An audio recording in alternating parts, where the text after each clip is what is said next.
कधीच नाही चुकणार तुमचे फेवरेट टीव्ही शोज झी5 सोबत, तेही एकदम फ्री। आशू, हा हाताला काय झालंय रे? बघू। ते काही नाही ग। काही नाही काय, हात पोळलाय तुझा। एवढं काही नाही ते। शिवा, काय झालं? ते तो किचन मध्ये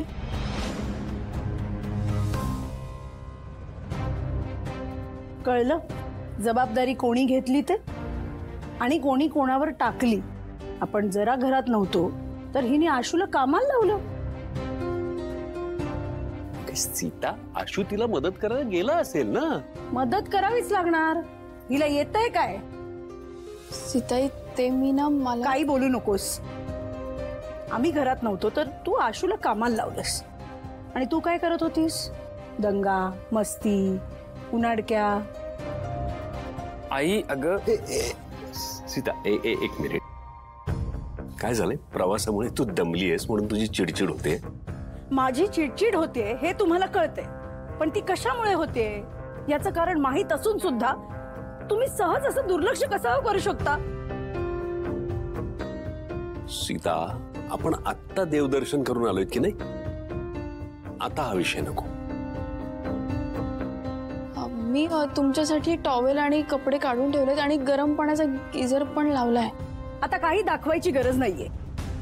माझ्या मुलाची व्यवस्थित काळजी घेतली असतीस ना तर ते पुरेसं होत। आई मी काय आई आशू, काय जाऊन बोल तिच्याशी। हो, आणि काय बघू दे मला, हे कशामुळे झालं? अहो मीच माझ्यामुळेच भाजलंय। मी करत होतो तिथे काम। हेच तिला जाऊन सांग। मी सांगायचा प्रयत्न नाही तर ती करत, शिवाबद्दल राग धरून बसेल। ती ऐकत नाहीये माझं। हो, मग तू जाऊन बोल तिच्याशी आता। जातो मी जातो लगेच। शिवा, डोंट वरी, मी जातो। शिवा, तू तिचं मनावर घेऊ नकोस। हं? सीतानी आशूला तळहाताच्या फोडाप्रमाणे जपलंय म्हणून तिची जरा चिडचिड होते। बरोबर आहे, पण भाऊ सीताईंचं मी नको होतं आशूला काही सांगायला। पर ते सगळं तू जाऊ दे। तू आधी इथे बस बर। ये ये ये ये, बस बस बस बस। मला सांग, तुमचे 2 दिवस कसे गेले? म्हणजे आशू तुझ्याशी कसं वागला? काय झालं? बोल। भाऊ, या 2 दिवसात मला माझा जुना मित्र भेटला असं वाटतंय। वा,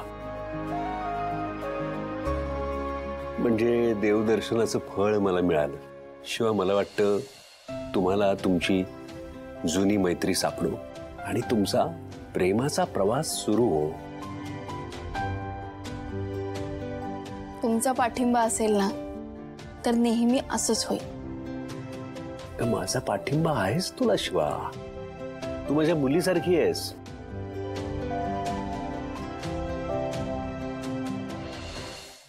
झी5 ॲप डाउनलोड करा आणि पहा सर्व एपिसोड्स एकदम फ्री।